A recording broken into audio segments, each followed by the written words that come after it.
Hi friends, welcome back to our channel. இன்னைக்கு இந்திராஸ் கிச்சனில் நம்ம என்ன பார்க்க போறோம்னா கொரியன் ஸ்டைலில் சிக்கன். வாங்க வீடியோக்குள்ள போகலாம். தேவையான பொருட்கள்: போன்லெஸ் சிக்கன் 150 கிராம். மஞ்சத்தூள் போட்டு கொதிக்க வச்சு எடுத்துருங்க. ஒரு பவுலில் மாற்றிக்கோங்க அந்த சிக்கனை. 1 ஸ்பூன் அளவுக்கு soya sauce, 2 spoon ginger garlic paste add பண்ணிக்கோங்க. 1/2 ஸ்பூன் பெப்பர் பவுடர் ஆட் பண்ணிக்கோங்க. தேவையான அளவு உப்பு ஆட் பண்ணிக்கோங்க. 1 ஸ்பூன் அளவுக்கு கார்ன் மாவு இதில் ஆட் பண்ணிக்கோங்க.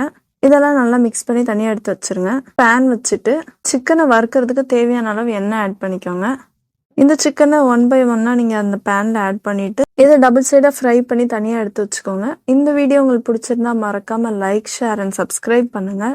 மறுபடியும் பேன் வச்சுட்டு 2 ஸ்பூன் எண்ணெய் ஆட் பண்ணிக்கோங்க. 5 கார்லிக்கை குட்டி குட்டியாக கட் பண்ணி இதில் ஆட் பண்ணிக்கோங்க. கொஞ்சமாக சில்லி ஃப்ளேக்ஸ் ஆட் பண்ணிக்கோங்க. 1 ஸ்பூன் அளவுக்கு சில்லி சாஸ் ஆட் பண்ணிக்கோங்க. 2 ஸ்பூன் டொமேட்டோ கேச்சப் ஆட் பண்ணிக்கோங்க. 1/2 ஸ்பூன் அளவுக்கு சோயா சாஸ் ஆட் பண்ணிக்கோங்க. 2 ஸ்பூன் ஹனி ஆட் பண்ணிக்கோங்க. 1/2 ஸ்பூன் வினிகர் ஆட் பண்ணிக்கோங்க. கொஞ்சமாக உப்பு ஆட் பண்ணிவிட்டு நம்ம ஃப்ரை பண்ணி வச்சுருந்த சிக்கனை இதில் ஆட் பண்ணிக்கலாம். இதெல்லாமே நல்லா மிக்ஸ் பண்ணிக்கோங்க.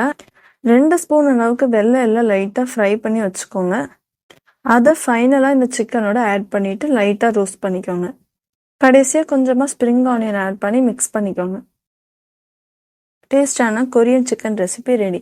நீங்களும் ட்ரை பண்ணி பாருங்கள். நெக்ஸ்ட் வீடியோவில் பார்க்கலாம்.